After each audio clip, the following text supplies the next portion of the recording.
So hello everyone, my name is Thorir and this is the project which I did during the hackathon, which I'm calling Thermo-TRM or Thermodynamic Tiny Recursive Models. Now I wanted to give a little bit of a background on what tiny recursive models are. So it kind of all starts with this strange tiny little model called tiny recursive models. Now, this is a 7 million parameter network, which at the time when it came out was solving reasoning tasks, so Sudoku, maze solving, and the ARC AGI tasks better and at a price of around 10,000 times smaller than these frontier lab LLMs, which you can see there. And I tried to illustrate how much smaller this network is compared to these LLMs. But at a true scale, I couldn't even showcase the dot here on the slide. So, but there's a little bit of an issue here. So these reasoning or recursive reasoning models, especially the TRM, work in a way where they iterate upon a latent space. So they iterate upon each answer to try to get it to a better and better spot, right? Now, each iteration is a forward step on a GPU, which is relatively deterministic, right? And further analysis after the TRM paper came out showcased that these kind of recursion loops kind of follow a deterministic pathway, and these can get stuck in, let's say, if you look at the lost landscape, right? So there are two, let's say, new follow-up papers that came out recently. One of them is called probabilistic TRMs, and the other is generative recursive reasoning models. And what they do here is that the PTRM work injects random noise into each step when the model is doing each step of the model, so it can hopefully escape some sort of bad solutions. And it then runs many runs in parallel, right, to try to then pick the best one or pick a learned score out of all of these parallel runs. Now, the GRM work then goes one step further and tries to not only inject noise, but tries to learn what type of noise would be good to inject at that point. Now, there's a remarkable part from this work, which I kind of picked up on and thought that it might be interesting to try to look at here, is that from PTRM's own analysis, the most amount of gains they got from the original TRM work was entirely from the noise itself, right? Not some sort of clever scoring from the sampling, but just the noise and parallel explorations. And from the talk that we had before, this seemed like the perfect opportunity to try to do this in a thermodynamic manner.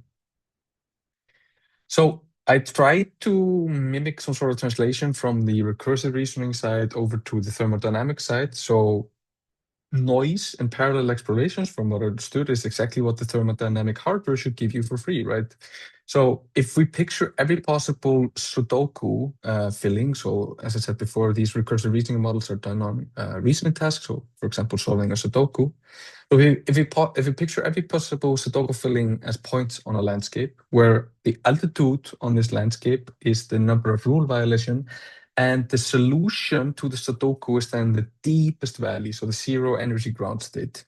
Now, the chip, which we get to simulate here, would then physically shake these marbles on some sort of landscape like this, right? And each marble would then be, for example, one of PTRM's parallel trajectories. And the shaking would then translate over to PTRM's injected noise, right? Or the learned noise that the DRM has. But here in the thermodynamic, we have it from thermophysics, so it's essentially free, right? And we pick the deepest marble. So picking the deepest marble is not then a learned Q hat and so on, but it's just the exact energy count, right? And I try to also plot the task curve there, which mimics tilting this landscape with a bias field, which would then play the role of the recursion model's latent scratch pad. Now, every, let's say, recursive reasoning step therefore has some sort of thermodynamic translation or native that we could look at. So here is the whole pipeline on one slide, and this is actually from a real run from the code, which I can show you in a second. So on the left, you'll see the AI escrow code, which is not artificial intelligence, but these are the initials of the guy that made the Sudoku, and this is the hardest known Sudoku puzzle. 23 clues pinned, and in the middle, this is like, let's say, the middle anneal. So the grid is essentially live, it's hot and it's wrong. We have around 53 classes in red. And then on the all the way to the right, you have the cooling, so zero energy. We have essentially solved the puzzle. And this is not an illustration. So this is actually an output from the code. So if I can bring up my terminal here. So this is the recursive version, so the thermodynamic theorem live.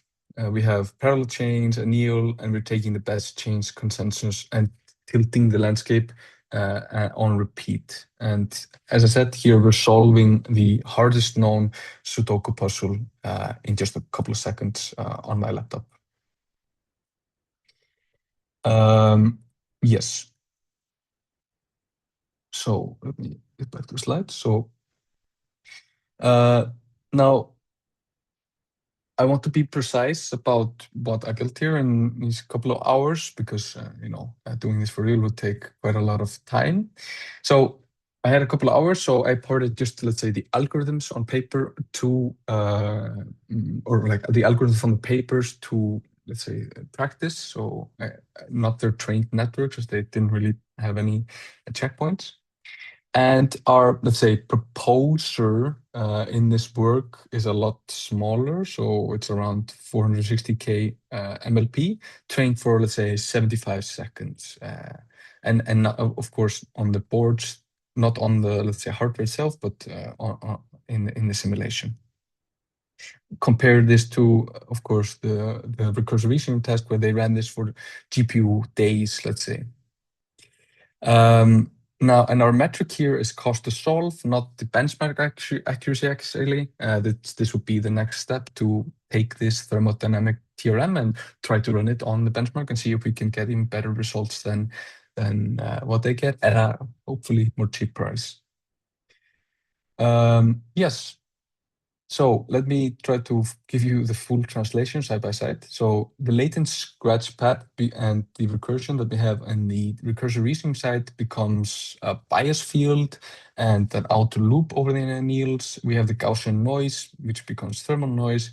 Trajectories become parallel Gibbs chains. The Q head becomes just the exact energy count. And again, nothing is emulated. Every neural mechanism has something that hardware does natively.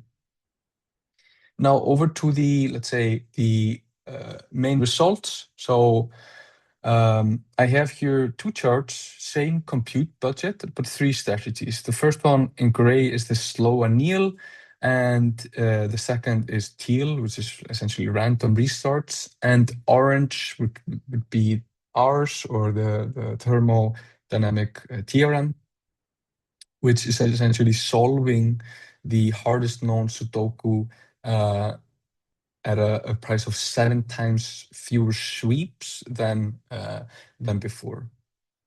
And I also trained it on, let's say, the GPU, which was given to us through the hackathon, and I saw that if I increased the size of the network and trained it for longer, it became even better than on my laptop.